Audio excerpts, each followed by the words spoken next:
จุดเริ่มซื้อพวกมันพอนบ้านขนมกันคือประเภท iPhone 13 Pro Max ติดจนมาทำการพลาดประโดกันเจาะในขังบอกว่าพวกมันพอนจะสำหรับพวกมันพอนได้ปราประเภท iPhone กรุ๊ปโมเดลได้มีปัญหาใบกันเจาะมาภายในขังมุกบางมันท่าสรีเทียบสรีขบวนพวกมันพอนอ่านเจอมาทำการพลาดประโดกันเจาะในขังกำคูเฟกโมบายสวีหรือยังหากาทา CKF บาตัวนุกจัดบางพวกมันพอนแต่ตัวหนึ่งทำการพลาดประโดกันเจาะเอาแต่ไตบ่ายกล้องเนื้อสะอาดไปจีไทยเนื้อด้าบางพวกมันพอนอ่านมาทำการพลาดประโดกันเจาะบ้านในจังแต่ตัวหนึ่งการพลาดประโดกันเจาะพวกมันพอนอ่านรองจำยกบ้านระยะเป๊ะ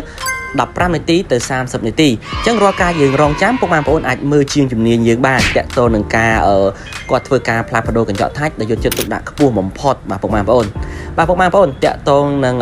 ធ្វើការផ្លាស់ប្ដូរកញ្ចក់ថាច់ហើយបាទខាងខ្ញុំមានការធានាត្រឹមត្រូវពុកម៉ែបងប្អូនណារយៈពេលបាទ3ខែ6ខែទៅ1ឆ្នាំតាម model ទូរស័ព្ទ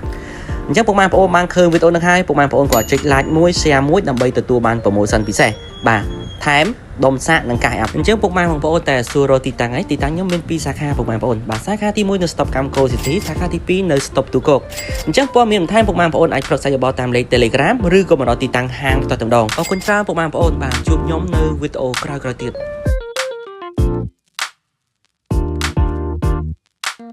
បញ្ហាទាំងអស់នេះឈប់អារម្មណ៍ទៅបងប្អូនអាចអញ្ជើញមកទទួលសេវាកម្មជួសជុលនិងផ្លាស់ប្ដូរនៅខាងកម្ម Covid Mobile Service របស់យើងបាន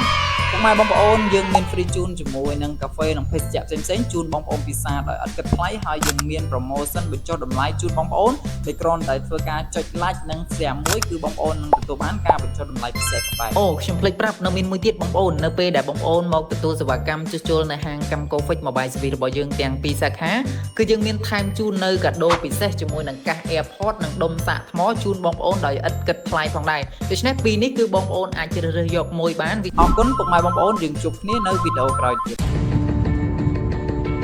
កម្ម Covid មកចាំដូរជួសជុលស័ព្ទដៃទំនើបទៅលើគុណភាពតម្លៃសមរម្យសេវាកម្មរហ័សទាន់ចិត្ត